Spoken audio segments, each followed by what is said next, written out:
Ang Kabataan Express ay hatid sa inyo ng UNICEF.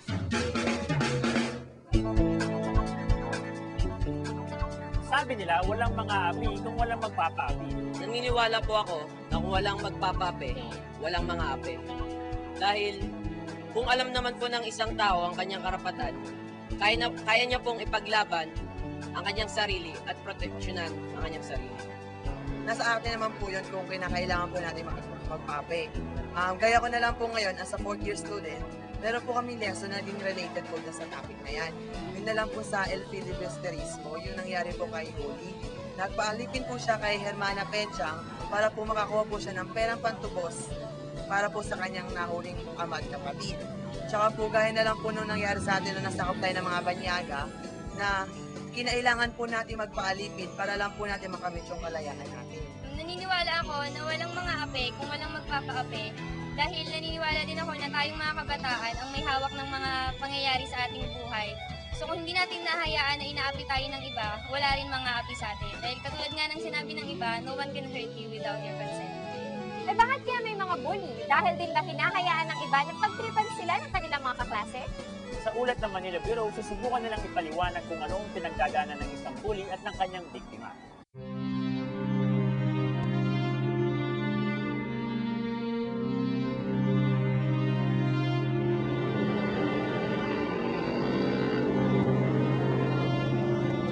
Ang buhay ay parang telenovela. Di mawawala ang mga bida at kontrabida.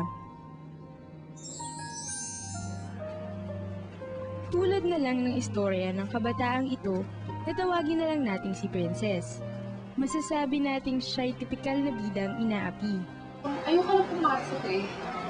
Kasi parang I would do what would happen. Pagdating ko sa klase, first thing that she would tell me, parang, hi, alam mo, iniinis si talaga. But she wouldn't stop bothering me. Kahit may kausap na ako iba, she would tap my shoulder, tapos magpaparinig siya. Please, please. I think, this is when I got my MP3 player na. Sabi niya, ano ba yan? Parang cheap-cheap lang yan. Gusto mo bilang katang 10 ganyan? Wala lang yan eh, gano'n eh. Kasi sabi niya, parang, ano yung cheap-cheap ng family niyo? Gano'n, you can't even afford an iPod. Sabi niya sa akin. Tapos sabi niya sa akin, ako, iPod ko, 15,000, bagong-bagong labas, binili ko agad. Maraming kabataang nakararanas ng ganito, di lang sa mga soap opera o sa mga pelikula, kundi maging sa totoong buhay.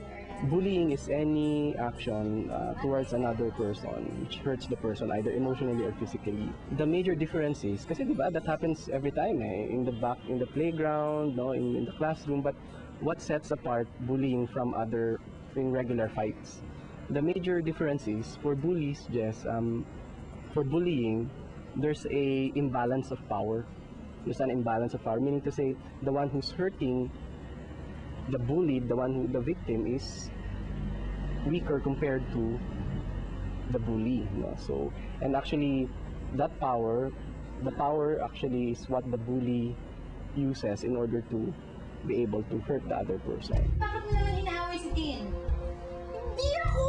Ito may kasalanan eh! Ang masaklap pa rito, kadalasan daw ay nag-iiwan ito ng lamat sa pagkatao ng inaapi na dinadala nila hanggang sa sila'y tumanda. Ayaw ko talaga pumasok sa school. It did make me feel insecure. In what way? Para doon sa mga abilities ko to pursue me or, you know, parang to do anything I want. I felt insecure for myself. Parang, even though I would excel on something, they would just laugh at me and point at me. The more obvious negative effect, of course, is the fear and the anxiety that is caused from the victim.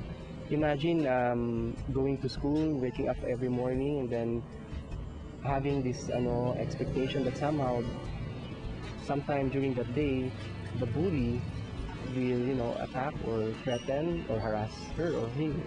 So the anxiety of anticipating that happening, that can cause a lot of emotional distress. And of course, being emotionally distressed, your other areas of life are affected. There's a long term, they have problems establishing trusting relationships with other people Kasi nga, di ba, they're afraid that they're going to be hurt by other people or taken advantage of. So it's difficult for them to trust people readily.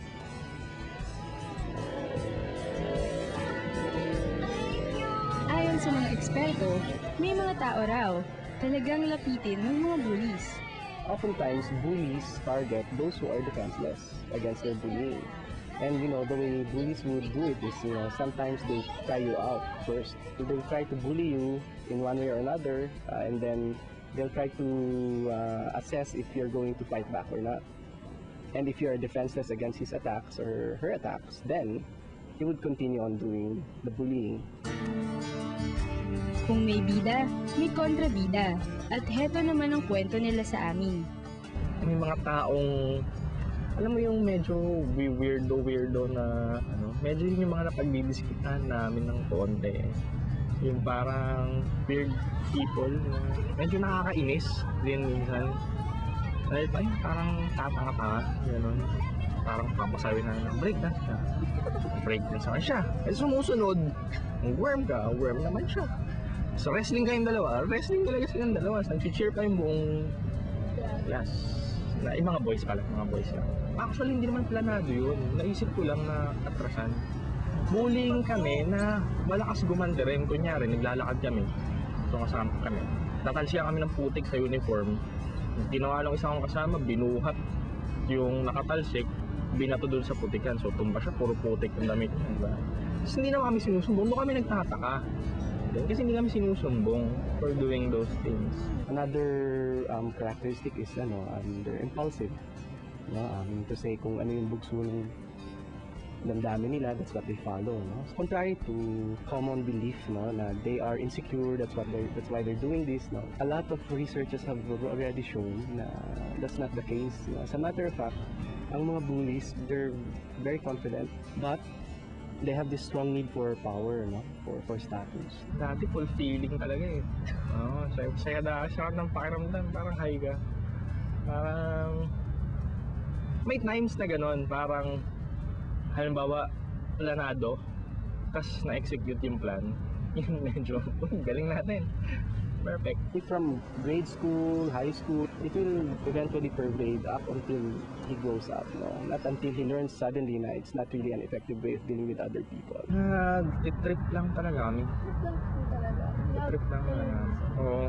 Yun nga, kailangan ko lang na-realize na ganun pala yung implication nun.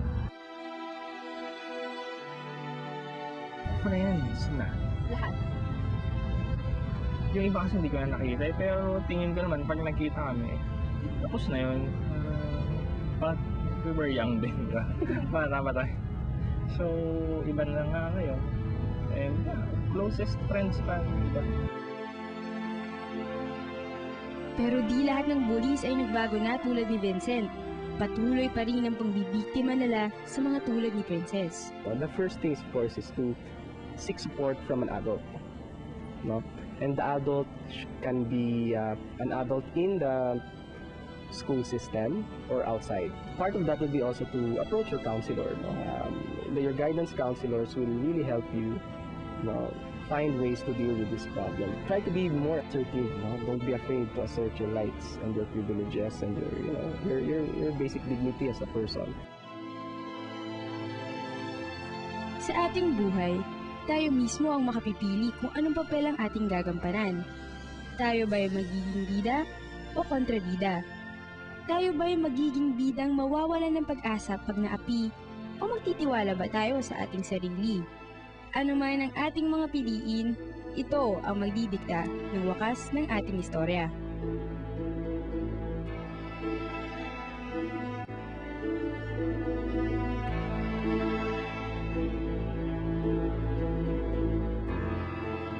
Ang Kabataan Express ay hatid sa inyo ng UNICEF.